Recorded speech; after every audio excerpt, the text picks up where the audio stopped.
Hi, my name is Christian Andreo Abalos from BSIT 3B.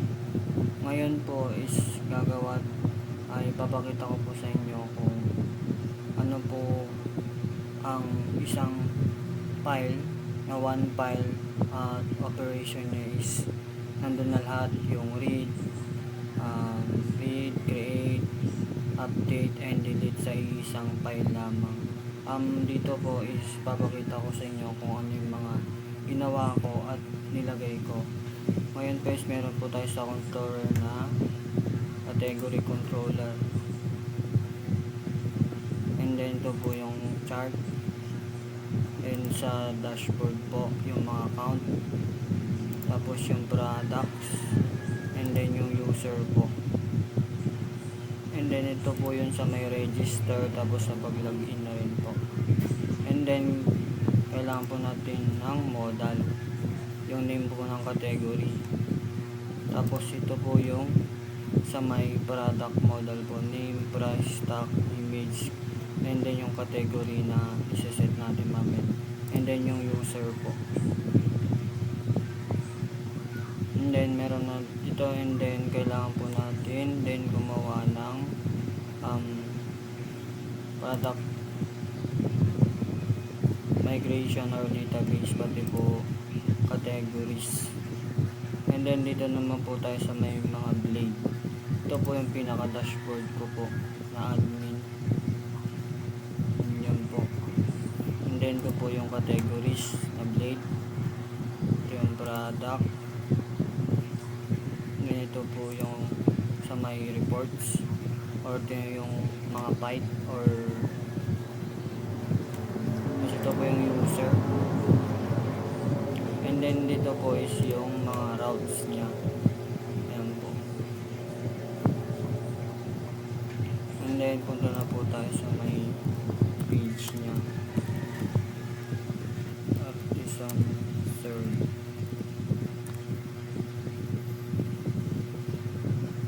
Copy po natin yung delete. Tapos punta po tayo sa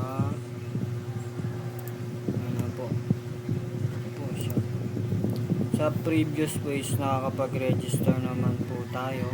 Ito po yung register, and may na po tayo. Tapos pagkatapos sa previous po is nag-select na rin po tayo ng register nya na may OTP pagkatapos po ng register. Ngayon po is gagawin natin, ilalagin na lang po natin yung previous account natin na ginawa.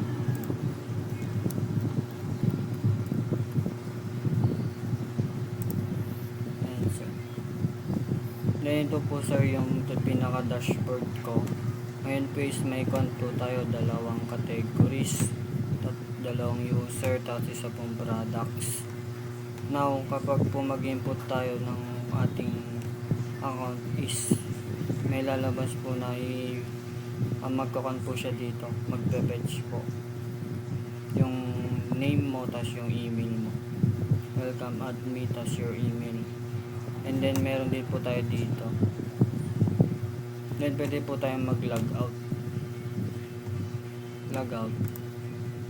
Then register po ulit para bumalik tayo doon.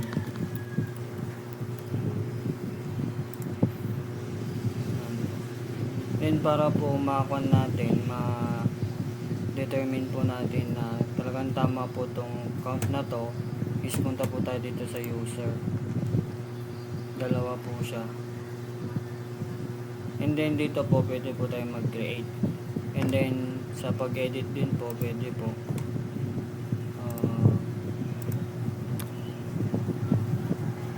edit natin, update. Makita nyo po nagbago siya. And then pwede rin po tayo mag-delete. Then para po makita nyo na isa na lang po siya, yung count niya magiging isa din po. And then dito naman po tayo sa may categories. Mapapansin nyo po dalawa siya. And then pag mag-add po tayo ng isa, categories po is beer. Wait po tayo. May beer na po tayo. Then pwede naman po tayo mag-edit. Like, gagawin po natin is car. Ayan. Update. Pwede naman po. And then, pwede rin din naman po tayo mag-delete. Delete po natin. Then, para po makuha natin is delete po natin yung isa. Kunwari, mag-content tayo ulit ng car.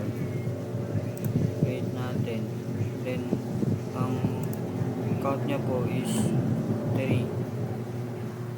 Ngayon po is pupunta naman po tayo sa may products na meron po tayong isa. Reload po natin siya. Ngayon naman po ay mag-edit tayo. Ngayon natin 100 update na po. Tapos pwede naman tayong mag-delete. Bago yan is punta na po tayo sa may reports. Ito po yung reports. Yan po. May isang drink, wine, car, tapos ito po yung kanya. Yan po. And then products, meron na tayo. Meron tayong 3. Categories, meron tayong 3. User, meron tayong isa. Tignan natin sa dashboard. 3 products, isang user, 3 categories, and then yung reports po natin is isang drink, isang wine, isang car. Ito po yung kanyang pie chart. Tapos ito po yung kanyang per categories po, number. And then yun lang po.